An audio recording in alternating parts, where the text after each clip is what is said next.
Okay, let's go.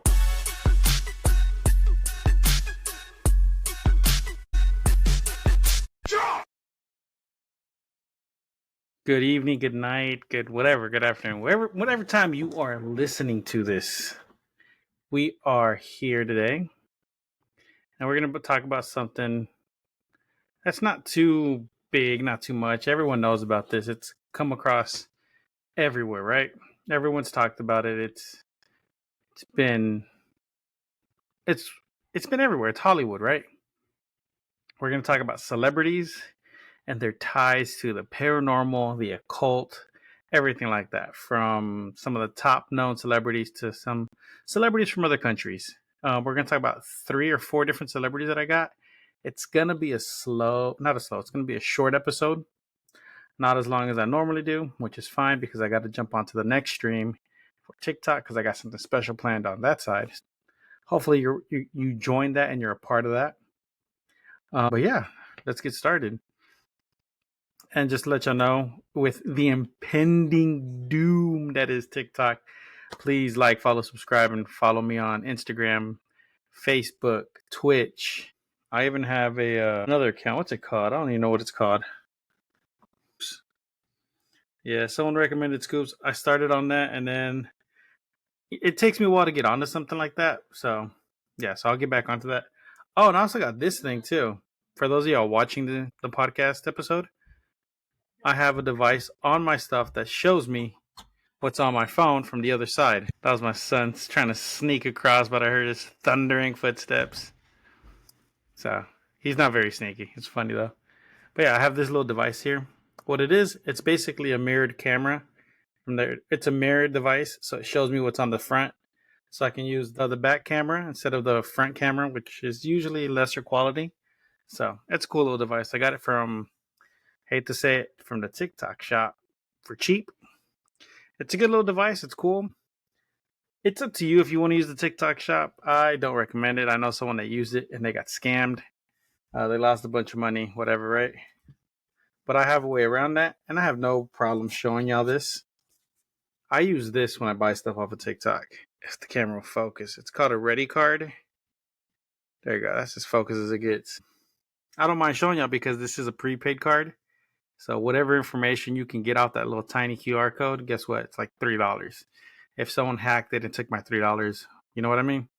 So I recommend if you're going to go and buy something off of the TikTok shop, off of Temu, off of Sheen, off of whatever, no matter where you go, there are services from Capital One, Wells Fargo, that give you a digital card that allow you to alter your information just slightly, but it's still yours. It's just altered.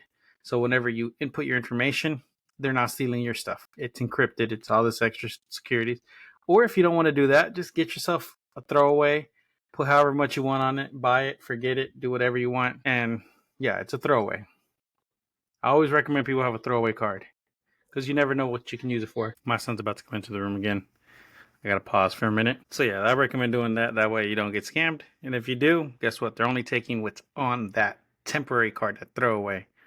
But again, that's just me because I got Capital One and Wells Fargo.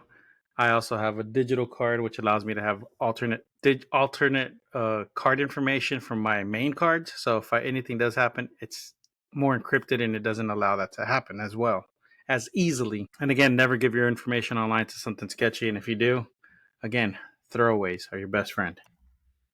Anyways, back to what we were doing. This week's episode will be over celebrities that have or have had ties with the occult or supernatural. And I said have or have had because if it's the supernatural, they may have stayed in a haunted house. They may have whatever, right? So they don't have that connection anymore. And it was just a one and done situation.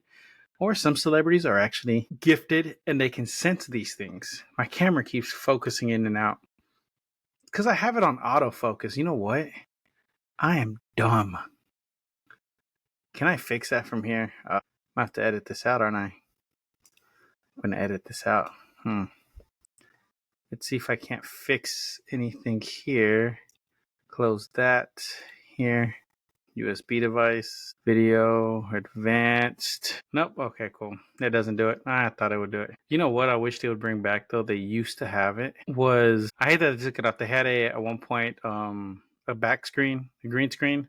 And now that I actually have a good green screen, they took that away, so it's just here now. But I use my green screen when I stream, so it's other stuff though. Whatever. Anyways, I get sidetracked. ADD, ADHD. Okay, so let's continue. There have always been rumors that that celebrities across the world all have some tie to the occult or have had some type of pact with the supernatural to gain their talent. With all these rumors of humiliation rituals in Hollywood to the musician making pacts with demons, there have always been rumors. There have always been these rumors. So are they rumors or are they true stories? Or just that, stories? I talked in circles on that one. Yeah, I write these scripts down, and when I'm in the zone, I tend to go in circles sometimes. The first celebrity we will talk about is Mario Fortino Alfonso Moreno Reyes, or better known as by the Hispanic and Mexican community as Cantinflas. And this one I decided to do because one of my friends sent me this TikTok about it. And Cantinflas is one of the biggest Mexican actors to ever walk the earth, to ever basically be in front of film or on film. And he is also known as Mexico's Charlie Chaplin. So that's how big he was at the time. He was also rubbing shoulders with celebrities and politicians. So he was a big deal. And that name's a real Mexican name too. See how long that was? So let's start with who he was. Born in Mexico City in 1911, he was one of 8 children. His parents were a mail carrier and a former affluent. His mom was a former affluent who was disinherited when she married Pedro Moreno, who was the mail carrier, right? So she was from a rich family. They said, "You're not marrying a commoner," and they disinherited her. They're like, "No, you're not getting any of our money because you're gonna be poor." So, which is fucked up, but that's how life goes sometimes. Or I'll have to bleep that out. I don't have a bleep button on here yet. I do. I'll edit that later. Anyways, he was street smart and quick witted, which he applied to his career. So, like always, if you grow up in different circumstances, your wit and your ability to adapt makes you who you are, which is part of who I am and how I do things too, because I'm very quick witted, I'm very smart, not book smart, but street smart. I know how to get things done. As to like someone who is the complete opposite of me, someone who's from an affluent family, they might not have the quick wit, but they'll know a lot more things than me. For me, from what I do in the daily my life to what a doctor does, completely different. He'll be able to get things done in his way, and I'll be able to get things done my way. So just how different people grow up, right? Which what he was best known for was his wit. In 1936, he married Valentina Suparev of Russian descent till the day she died in January 1966. Before her death, he had a child in 1961 by another woman, but his wife loved him and adopted his child. His son passed away in 2017 of a supposed heart attack, and he had a grandson who passed of suicide in 2013. From what I could find, no one else to carry his name or legacy. He had cousins and nephews and nieces, but no direct lineage, right? He was also regarded as a Mexican folk hero, starting Mexico's version of the Screen Actors Guild, or SAG is what it's called in the States. His was named El Sindicato de Trabajadores de la Producción Cinematográfica, or STPC. So, workers of the production of cinematography. And donating to any charity that helped children. He also gave to the Catholic Church and to orphanages. He also had political ties in the States, appearing with Lyndon B. Johnson to show support to the first Hispanic elected to the Texas State Senate. Starting off his career as a circus performer, then slowly moving to theater and finally to Hollywood. Supposedly, the way he created his name, or one of the reasons he created his name, Cantinflas, was a way to keep his true identity a secret from his parents, as they saw his career, or his choice of career, as a disgrace. He had a different way of speaking that led to his roles being iconic. Cantinflas could talk in circles to the point that it was obscure and confusing. It became known as Cantinflando. He was famous to the point that scholars researched his films and life They then decided that he influenced the spread of the Chicano movement. So he was very influential in Mexico. He may not have been like grown up as a politician or things like that, but his movies reached so many people that it touched everybody. On a rainy day in 1993, he passed away of lung cancer. On the day of his funeral, thousands in Mexico appeared on the streets of Mexico in the rain, of Mexico City, in the rain. The event lasted 3 days and was a national event. So the day he died, it was a 3-day grace of silence. He was also honored by Congress, who held a moment of silence in his name. So that's how influential he was. Even in Congress, on the state side, he was given a moment of silence. So let's get into his involvement into the supernatural. He was supposedly obsessed with mermaids. So from the TikTok and everything that I could find, rumor has it that his last wife was a mermaid. So his wife passed away, right? His Russian descent wife passes away. And then supposedly he gets remarried to a mermaid. So as the story goes, one late night, Cantinflas was out at a bar when a stranger came up to him and started chatting with him. During the conversation, Cantinflas told the stranger, whose name was Carlos Lorenzo Hernandez, that his fame and fortune were not enough and that he wanted to marry a mermaid. Expecting the stranger to judge him or laugh at him, he was surprised that he was understanding. The opposite happened. His new friend Carlos gave him a quartz crystal and told him to build a mansion with a statue of himself facing towards the ocean. After construction was completed, he was to stand next to the statue at 2 in the morning. And according to legend, he was surprised to see plenty of mermaids. From that day forth, at the mansion, supposedly, Cantinflas, his friends, and the mermaids met up and partied and did other activities. So he was just having a great old time with all the mermaids and his friends. Those close enough that he called friends there. These are just legends. To this day, his mansion remains abandoned. Supposedly, to this day also, mermaids still visit looking for him.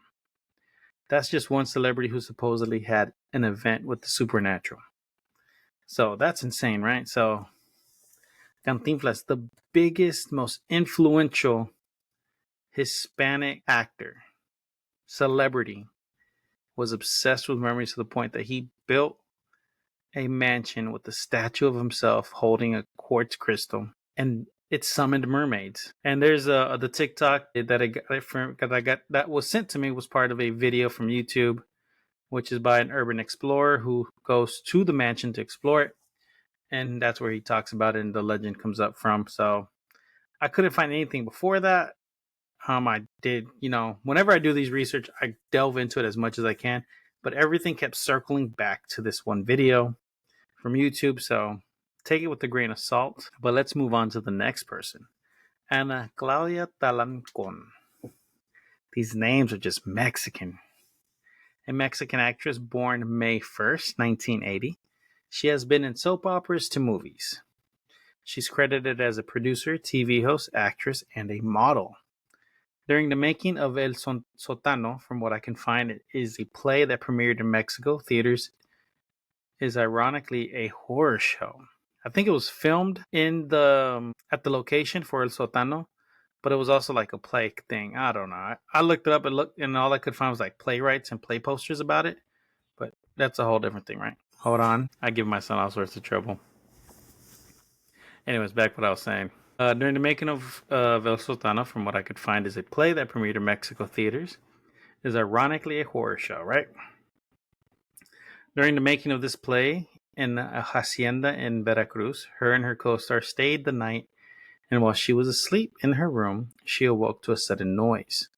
So that's what I'm saying. Like, I think it's a play, but it was filmed and then it was released in like a theater. But the theater I could find is like a play theater. So I don't know.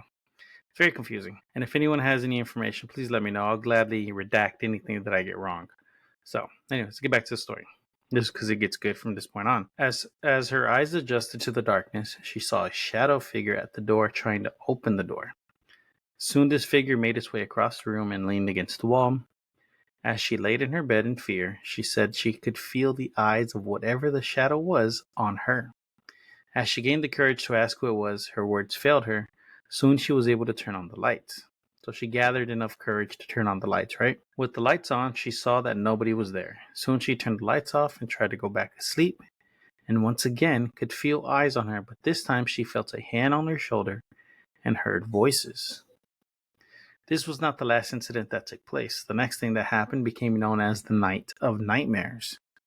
She had to endure new manifestations, such as her bed being moved violently, as if it was in a horror movie. You know, like when those, like in poltergeist movies where the bed starts shaking, The Exorcist, things like that. That's what was happening to her.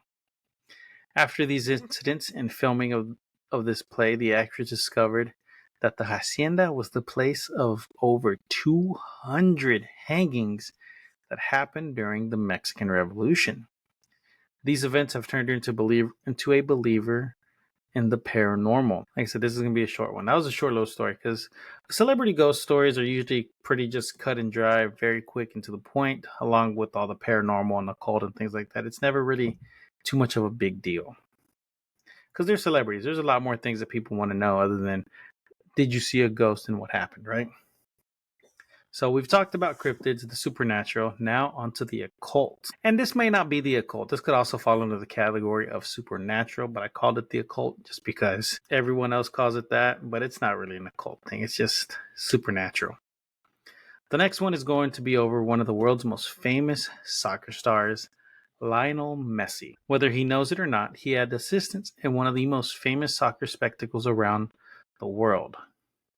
During the Copa Mundial, or the World Cup, and was in what was supposed to be his final event before his retirement, having lost to Saudi Arabia and struggling to play, Lionel Messi was on TV when Magali Martinez, a witch and part-time babysitter, was watching his game and saw something that no one else could see. She claimed that Messi had been cursed with the evil eye. She then proceeded to fill a bowl with oil and began chanting a prayer to assist Messi. The belief that if the oil pooled in the center of the bowl proved that he was in fact cursed. According to her, it did pool in the center. She then began her campaign on social media and asked other witches to help rid Messi of his curse. Shortly after that, Argentina had gained momentum and went on to defeat Mexico, Poland, Netherlands, and Croatia to make it to the finals. When the finals began, the group's biggest challenge yet began. I'm stumbling over my words. During the finals, this group of witches, because she started a campaign online, right? So she got a bunch of other witches to help her. They faced their biggest challenge to absorb all the negative energy that was being thrown at them from the French team. With their numbers upwards of 300 and growing, the group was suffering from headaches, nausea, dizzy spells, and more due to the amount of negative energy that they were channeling. During the match, they sent a message that told other witches to not to attempt to send negative energy to the French team due to them being protected by evil forces, and that their intent could bounce back to them. Soccer fans around the world believe to a degree and have some type of belief in the supernatural, but these witches were on another level. So anyone that watches soccer, anyone that watches sports and that is really into their sports team and all that stuff always has some kind of lucky charm, good luck ritual, whatever, right? Oh, if I wear this shirt on this game, we're gonna win. All this other stuff, right? No matter who you are, you have some kind of belief. Whether you admit it or not, there's always something that you do either subconsciously or consciously, and that's part of your belief system, right? So like, oh, whenever I watch the games, when they're about to score a touchdown for American football, I have to be drinking something, right? Something like that, right? Everyone has their own belief, but these were witches that were there on a mission. On the last day of the World Cup, Argentina versus France, with witches on the side of Argentina and evil forces on the side of France, it was to be a supernatural battle of the ages. Nobody knows if any of this is true, but with Argentina struggling at the beginning of the World Cup and resulting in them winning the World Cup, could it be that the victory was another worldly win, or just skill of one of the greatest soccer teams of all time? Only those that saw and participated in that game will be the only ones to know the truth. So, only those that were there and only the witches will know if it was true or not. And did they have help? Was it really a supernatural victory? Or was it Argentina's just a really good team? We'll never know. And this is Palm. I love pomegranate juice.